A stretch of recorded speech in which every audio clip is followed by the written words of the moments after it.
Hey, what's going on, Geminites? It's your boy Gem Mint. We're back with another recent reads.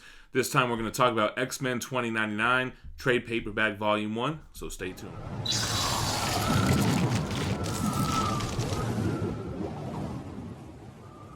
Alright guys, so as you may know, I'm a big fan of Miguel O'Hara, Spider-Man 2099, and I've read the entire run a few times, but I've never read any of the other titles. There's X-Men 2099, there is Doom, there is Punisher, Ghost Rider, Hulk. There's a few titles. So this was my first time jumping out there and reading a different title, and I kind of knew going in that they weren't that strong. And, you know, it wasn't, but it was a fun little read. The trade paperback is the only collected edition for anything X-Men 2099, and it only collects issues 1 through 9. I believe the full run is like 33 issues and an annual. What's cool about this is that it's drawn by Ron Lim, who you know for like Infinity Gauntlet and things like that. But it's, you know, basically a futuristic spin on X-Men. It's a whole new team, and they have kind of similarities to characters that we know.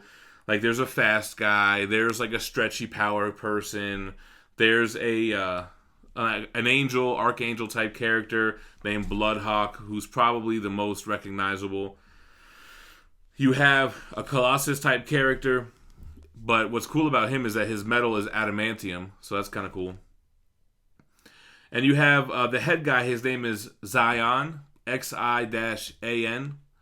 Xion Chi Zan.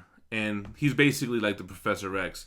What's cool about Xion is that he has two hands. One of them heals and one of them destroys. So depending on which one he touches you with, will have a different desired effect, right? So yeah, some of the characters' names: Mean Streak, Crystalline, Skullfire, all kind of throwaway characters. And you have, you know, a connected universe in the 2099. They mention Spider-Man, they mention Alchemax, they mention what is it, Trevor Stone? I forget, is like the Norman Osborn of the future or whatever. Even like issue, I think number 6 is part of the 5-part tie-in Fall of the Hammer, which was like the big 2099 crossover event. But, you know, nothing really happens. Xion is forming his own X-Men. Of course, they are familiar with X-Men of the 90s, so he's putting his own team together. You know, and it's kind of similarities to the regular X-Men. It mentions guest starring Punisher 2099, but I don't remember seeing him in here. So yeah, a lot of it is like introducing characters, showcasing their powers. There's some throwaway bad guys in here. The last arc delves deeper into Xion's past, and he used to run with like this biker gang called the what was it called? The Losers or something? I don't remember what it was called. Oh, is it the Lawless? Close enough. And he's got his own X-Men team, and they're like more of like the original 5 X-Men. Like, there's an ice girl named Frostbite. There's like a beast type character called Monster.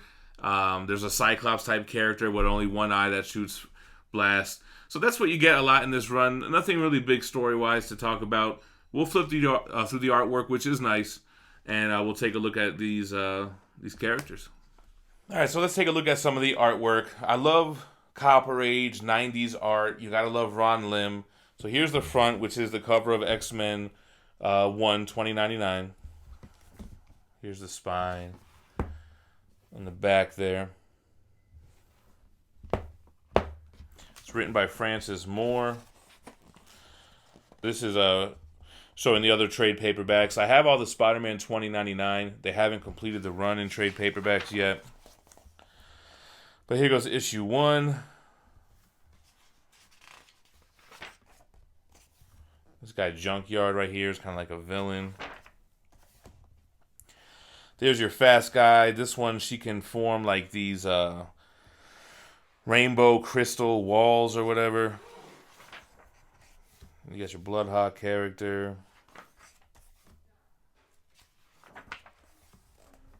Here's like your big Ron Lim gatefold looking poster.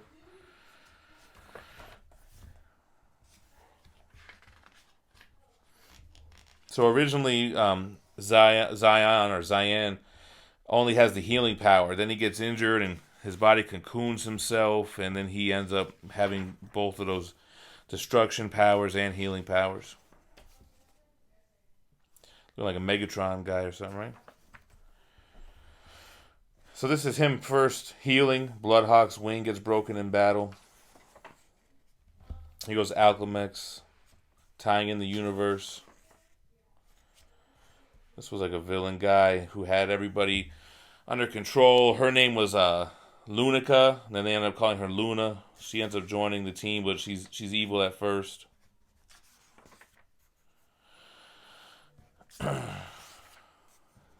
She's cool. So the Tie of the Hammer stuff has to do with like the Norse gods coming back down, Thor and Odin and all these characters, Heimdall. But spoiler alert, they're not the real ones. They're not the real Asgardians. So that was the tie-in. This is Zion dealing with like some conscious within his body. And that's where we kind of leave off on issue 9 with the cliffhanger that he lets that bad side of him take over. Here goes Skullfire, one of the X-Men.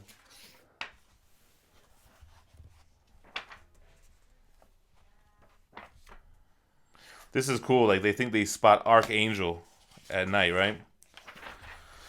Then the issue even starts where she's looking at Archangel, and then she's looking at really just like data banks or whatever. But the person that she sees flying is part of that other X-Men team that we find is really just engineered mutants. Zion's got real mutants. Oh, shit. Yeah, so here's like the fake X-Men team. Genetically engineered, rapid growth acceleration team. Who's this guy? He's like the big bad that they're leading up to. You don't really get much of him. Oh, Master Zhao. A lot of Z names and X names.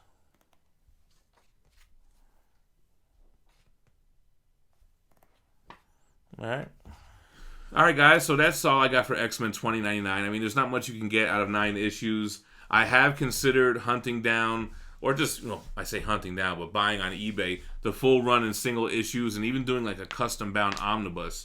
One of the guys in the Omnibus Facebook group, Efren Ortiz, did it with all the 2099 stuff. He's got like 9 books, and it looks really cool. The only thing is, they're not the same height as Omnibus, because these trade paperbacks are standard size comic book covers, whereas Omnibus are oversized.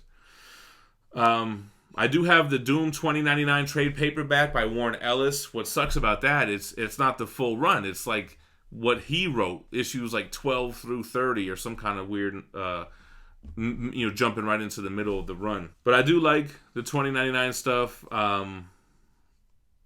Maybe I'll show some pictures of those custom bound Omnis. I want him to sell them to me, but I don't think he's trying to get rid of them. Anyway, what do you think about X-Men 2099? You remember these action figures from back in the day? I know that they had some figures as well.